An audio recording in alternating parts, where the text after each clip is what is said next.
Hands up now if you're someone with a backlog that you don't think is gonna get done before your time runs out in this world.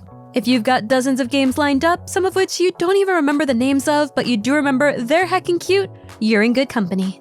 Hi everyone, I'm Amor, and I have a painstakingly long backlog of video games that I hope to get through in my lifetime. But because life doesn't always pan out the way you hope it does, I gotta prioritize playing some games above the rest. If you don't know already, I'm a lover of all different kinds of genres. I gravitate towards visuals first, story bits second, and gameplay last. While cozy games do have a stranglehold over my heart, I do have another video going over those separately, so make sure to check that out too if you're interested. Obviously, I may not get to all 7 games I have listed this year, but I definitely will make it my mission to get through most of them. If you'd like to hear my thoughts regarding any of these games that I get to play this year on the channel, do let me know. I think it could make for a fun series reviewing some long-time adored games. Now, without further ado, these are my top 7 games I hope to tackle off my backlog this year. You've heard it right, I've never played a Persona game. My first actual exposure to Persona was coming across an hour-long YouTube video of Beneath the Mask instrumental with a rainy aesthetic. That song was actually the first song I taught myself to play on the piano, and while I still know very little about what makes a Persona game, I do know I definitely want to play one this year.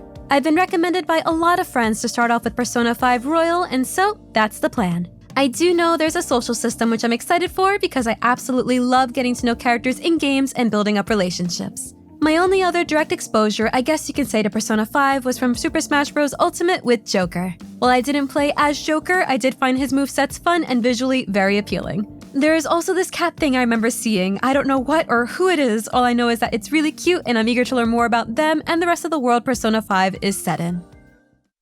Remember when I said I'm a lover of all different kinds of genres? Well, roguelike isn't really one of them. My first exposure to a roguelike game that I was aware of came in the form of Recettear and Item Shop's Tale, and let me tell you, it made me cry. But as I got older and the bitterness from Recettear faded away, I found myself wanting to give the genre another go. Thus, Hades. Hades has been recommended to me by so many, and for good reason, as it's won heaps of awards and really established a name for itself in the gaming space. I'm most intrigued by the visual designs and the hack-and-slash gameplay. I've read the game is fully voice-acted, so I'm excited for that, as well as where the narrative takes me since it delves into a lot of mythology. I've heard a lot of great things in general regarding Supergiant games, Transistor and Bastion being others that are on my backlog, so I have a feeling that despite probably having some rough goings with Hades, I'm bound to like it. Games with breathtaking visuals always catch my eye the easiest, and Okami is no different. It's so unique with its art style, and unlike the 2 previous games I mentioned, I actually have played a little bit of Okami. I only got past the tutorial before setting it down, so I am familiar with the brushstroke mechanics and fighting as Amaterasu. I found the characters I encountered to be thoroughly endearing, and absolutely, I'm ready to buckle down and finish playing it this year. I adore the Japanese folklore influence, and I used to have a friend that would share with me her love for the game, so a part of my heart is ready to fall in love with what undoubtedly is going to be an emotional ride. While Okami is likely to be a more heartwarming experience, Resident Evil 0 is likely to get my heart pumping for a whole different reason.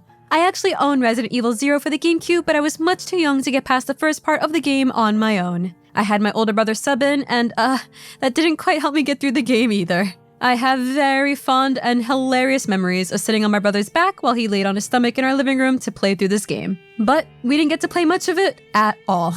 Anytime there was a zombie, I would scream my head off, grab fistfuls of his hair, pull like my life depended on it, which would then cause him to scream, which would then in turn make me cry. So we stopped playing for both our sakes. Now that I'm older and can scream my head off while still getting through a level, I'm excited to experience Resident Evil 0. I did play through a bit of Resident Evil 4 many years ago, so it's not my first rodeo with the series, but it'll definitely be a treat to see the origins of how it all started. I just hope the controls aren't as clunky on the PC port, but considering the age of it, I'll try not to hold it against it. A game I often get told I have to play is Celeste. My community knows I'm always looking for a strong narrative to connect to in my video games, and while I have heard the gameplay for Celeste can be difficult, I've never been one to shy away from a challenge before. All I know about Celeste is that it has a gripping, meaningful story, platforming which definitely is not a strong suit of mine, and an amazing soundtrack I'm sure to love. I recall friends mentioning B-sides and C-sides to the levels that were intensely difficult to get past, but unless it unlocks more goodies to the story, I likely will avoid them. I don't shy away from a challenge, but the reward at the end of it has to be worth it to me. Overall, I hope to shed lots of tears while playing Celeste because nothing pleases me more than getting emotionally wrecked by a video game.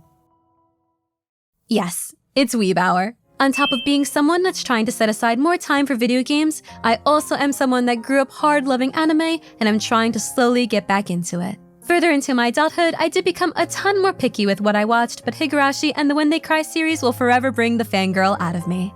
I introduced to some of my community members these anime gems of the horror genre, and it sparked my own interest to further delve into the stories via the visual novels. Ryukishi and the way his mind works is something I deeply have an appreciation for, so while I normally don't play visual novels, I'm making an exception for his work. I do love how gritty some of the scenes play out in the anime, but most of all, it's the mystery and build-up with what's happening behind the scenes of everything that really pulls me into this series. Especially considering I've heard that the Umineko anime adaptation wasn't very faithful, I'm intrigued to learn what it could have been by playing through the visual novel. I've said it before, I'm a visuals first gal, so when I saw the art for the Atelier Ryza anime and those thighs, I was sold.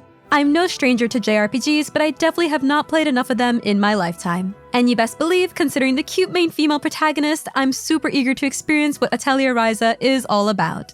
The concept of this adorable, ordinary protagonist having a fun summer adventure with her friends that involves exploration, combat, and crafting is really appealing to me. I really do hope I get time to play it this year. Plus, I really want to cosplay her. That's all for the games I hope to tackle off my backlog this year.